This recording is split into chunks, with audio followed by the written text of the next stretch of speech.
उसकी उम्मत को जरा क़ुरान कर दे,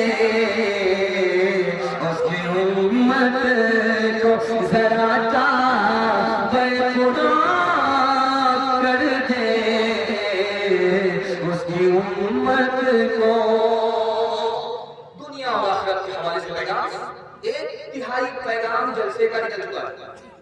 मुझे भी पता नहीं चला, आपको भी पता नहीं चला, आपको भी पता नहीं चला, मुझे भी पता नहीं चला, इतनी जल्दी पैगाम निकल गया। जानते हैं क्यों? आप मोहब्बत से सुन रहे हैं।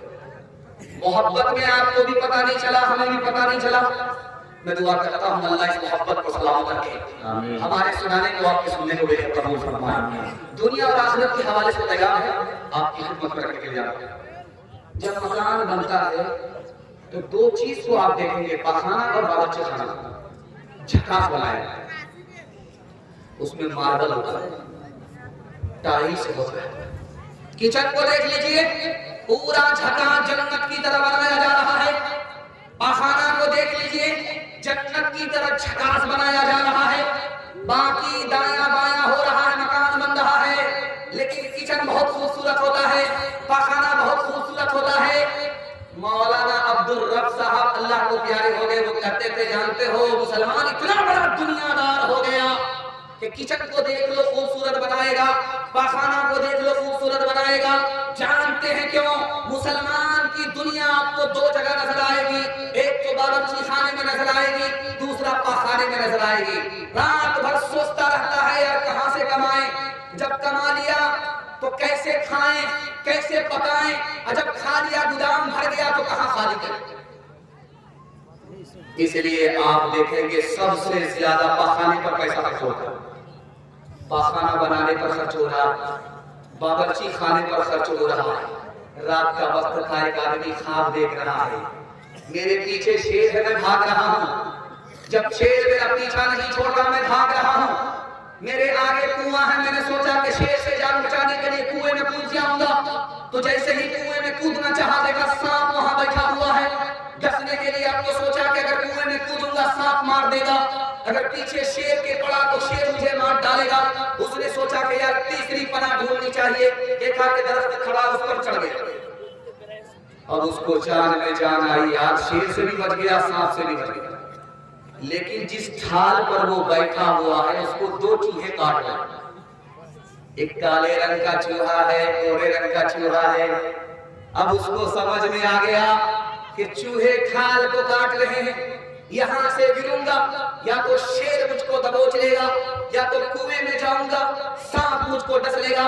जब ख्वाब से बेदार हुआ तो लुंगी में पेशाब हुआ।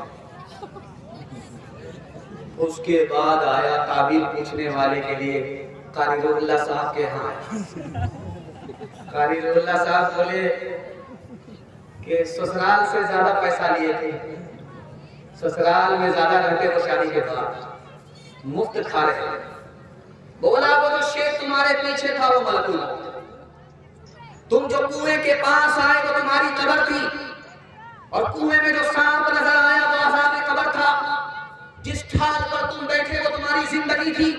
2 चूहे जो काट रहे थे वो तुम्हारी रात थी, वो तुम्हारा दिन था। तुम्हारी जिंदगी का चूहा रात दिन तुम्हारी जिंदगी को कम कर रहा है।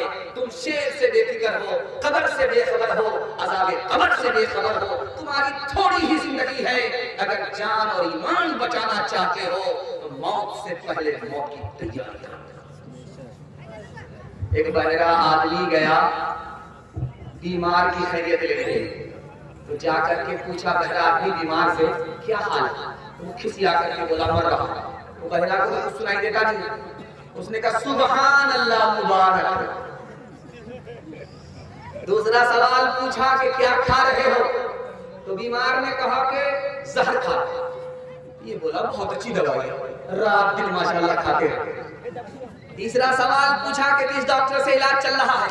कहा मलकुल मौत का बहुत बढ़िया डॉक्टर है, बारसोई में इससे बेहतर कोई डॉक्टर नहीं होगा, पूरा इलाज करके ही छोड़ेंगे। हाथ उठाइए, वादा कीजिए, जवानी में सोएंगे बुढ़ापे में जागेंगे। हाथ उठाइए इंशाअल्लाह। इसने हाथ उठाया है और जब गलत हो गया तो मोबाइल दिखा करके ये दिखा रहा है कि नहीं हम फोटो ले रहे, हाथ नहीं उठाया। देखिए कितना चालू है।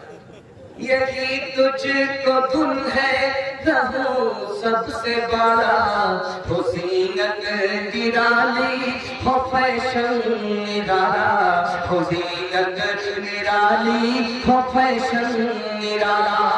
जिया करता है प्यार ही मरने वाला, तुझे हुस्न ज़ाहिर ने धोखे में डाला। जगह जी लगाने की दुनिया नहीं है, ये इबरत की चाहे तमाशा नहीं है, ये इबरत की चाहे तमाशा नहीं है। अगर मुझे टाइम नहीं मिलता, थोड़ा सा टाइम मिलता 3 मिनट का, तो मैं पैगाम सुनाता जो अभी आपको सुना रहा हूँ। अगर आप इसकी हिफाजत कर लेते, मैं गारंटी लेकर के जाता काशी पारा का जलसा जिंदगी भर के कामयाब हो गया। हाथ उठाइए वाला कीजिए, लूट करके लाएंगे, लूट करके खाएंगे, चलो। बहुत सारे लोग बेदार हो गए, उनको झटका लग गया, वो डिस्क ब्रेक मार गए, और कुछ लोग इस बस्ती के दामाद हैं वो दाया बाया हो गए। खैर मैं समझ जाऊं। चौथा पैगाम आपकी खिदमत में रखने के लिए जा रहा हूं, बहुत ध्यान से सुनिएगा, तेजी के साथ चलें। जुमा का दिन था, भीख मांगने वाले को देखा तो रहम आया, जेब में हाथ ले गया और उसके बाद जेब से हाथ निकल ही नहीं रहा। जानते हैं क्यों? जब भिखारी को देखा रहम आया, जेब में हाथ डाला कि पैसा निकालेंगे, जैसे ही पैसे ने हाथ को पकड़ा, हाथ ने पैसे को पकड़ा, अब निकालने वाला था, बीवी का चेहरा सामने। बीवी का चेहरा सामने आने के बाद हाथ फैल गए। अब हाथ पैसा निकाल ही नहीं रहा है। आदमी बहादुर था, सबका खैरात करने वाला था, लेकिन बीवी बाल बच्चे की मोहब्बत ने उसको कंजर, कंजूस, बखील, मखलूच बना। दूसरे नमूने को याद रखिए, हलाल कमाता था, हलाल खाता था, लेकिन अचानक में हराम कमाने लगा, हराम खाने लगा। जानते हैं क्यों? बीवी ने ताना मारा कि दुनिया कहां से कहां चली गई, तुम वहीं के वहीं हो। अब ये मजनू बीवी के ताने की ताब न ला करके, आंख बंद करके कमा रहा है, लूट करके ला रहा है, कूट करके खा रहा है। और जानते हैं आदमी सब कुछ करने के बाद भी जहन्नम में जाएगा। अल्लाह के रसूल फरमाते हैं, बीवी बाल बच्चे को हराम खिलाया, हराम कमा करके दिया, बीवी बाल बच्चे की दुनिया बन गई, इसकी आखिरत बर्बाद हो गई। सब कुछ करने के बाद जन्नत नसीब नहीं हो सका, दोज़ख मुक़द्दर हो गई। इंशाअल्लाह हाथ उठा करके वादा कीजिए, आंख बंद करके अपनी बीवी की फरमाइश को पूरी करेंगे इंशाअल्लाह। मैं देख रहा हूं, मैं आपको बढ़िया से देख लिया, आप घास पर नहीं हैं, इसलिए हिसाब से आपने जवाब। दूसरा नमूना आपकी खिदमत रखने के लिए, यार मोबाइल का दौर है, इसमें लड़का लड़की को देख लेता है शादी से पहले, और लड़की लड़का को देख लेती है शादी से पहले। जब ये मोबाइल का दौर नहीं था तो लड़की उस वक्त लड़का को देखती थी जब वो शादी की मजलिस में बैठी।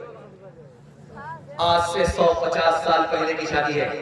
एक तरफ लड़की बैठी हुई, एक तरफ लड़का बैठा हुआ है। काजी साहब ने जब रजिस्टर मुकम्मल कर लिया तो लड़की से कहा कि यही लड़का है, इजाजत हो तो तुम्हारा निकाह पढ़ा दे। लड़की ने देखा कि लड़का दाढ़ी वाला, तो भरी मजलिस में खड़ी होकर के कहा, मुझको दाढ़ी वाला लड़का पसंद नहीं है। अब जो बाराती दांत पिजा करके आए थे खस्सी खाने के लिए, मुंह लटका करके, हजरत ने सर उठा करके कहा कि लोगों जानते हो इस लड़की ने भरी मजलिस में दाढ़ी वाले लड़के का इनकार क्यों किया? इसके बाप ने हराम कमाया, इसको हराम खिला करके जवान किया, जिंदगी भर इसको हराम खिलाया। उसी की नहूसत है कि इस लड़की को सब कुछ कबूल है, नबी की सुन्नत दाढ़ी कबूल नहीं है। एक मिसाल पर पैगाम खत्म कर रहा हूँ। काशी पारा का आदमी था, 1 किलो दूध में 9 किलो पानी पिला, और 1 नंबर दूध 60 रुपया किलो जाकर के बारसोई में बेचता था। 99 दिन चोर के 1 दिन कटवा। जब बारसोई से दूध बेच करके आ रहा था तो बटवे में पैसा, साइकिल पर आ रहा था, उसको पेशाब पखाना लगा तो पाकड़ के दरख्त के पीछे नीचे साइकिल लगाया, बटवा रखा ऊपर पेशाब पखाने के लिए, तहारत के लिए उधर चला गया। ऊपर बंदर था, देख रहा था, नीचे आया बटवा लेकर ऊपर चला गया। अब वो बटुए से खोल करके देख रहा है सिक्का ये असली है कि नकली है, देख रहा है गौर से। अचानक उसके हाथ से, बंदर के हाथ से जो सिक्का छूटा, पानी में बोला टभा। बंदर को बड़ा अच्छा लगा, ये दिवाली का पटाखा कहां से छूटा था। अब समझ में आ गया ये दिवाली का पटाखा। एक सिक्का निकाल करके पानी में डाले, टपाक मजा आ जाए। और इसका कलेजा पानी हो रहा है कि बंदर कौन सा तमाशा कर रहा है, तो पूरा बटुआ मेरा खाली कर दिया। वो हाथ जोड़ करके कहता है महाराज इतना बड़ा तमाशा मत करो, मुझे आज एहसास हो गया कि 9 किलो पानी मिलाने का नुकसान क्या होता है। खुदा के वास्ते मेरा बटुआ मेरे हवाले कर दो, हम तुमको केला खिलाएंगे। जब तक बंदर सिक्का उधर फेंकता तो उसको तरस आए, एक सिक्का उधर फेंक दे, एक सिक्का पानी में डाल दे, तब हाथ मजा आ जाए। जब पूरा बटुआ खाली हो गया तो तैयार करता है महाराज अब समझ में आ गया, जो पानी का पैसा था पानी में गया, जो दूध का पैसा था वही ऊपर हुआ। हाथ उठाइए, वादा कीजिए हलाल कमाएंगे, हिसाब से खर्च करेंगे इंशाअल्लाह। जो खुदा से नहीं मिला ससुर से लेंगे, हाथ उठाइए इंशाअल्लाह। एक तरफ अंधी दौलत की पागल ऐश परस्ती, एक तरफ जिस्मों की कीमत रोटी से भी सस्ती, एक तरफ है सोना गाछी, एक तरफ है सोना गाछी, एक तरफ चौरंगी है, ये दुनिया तो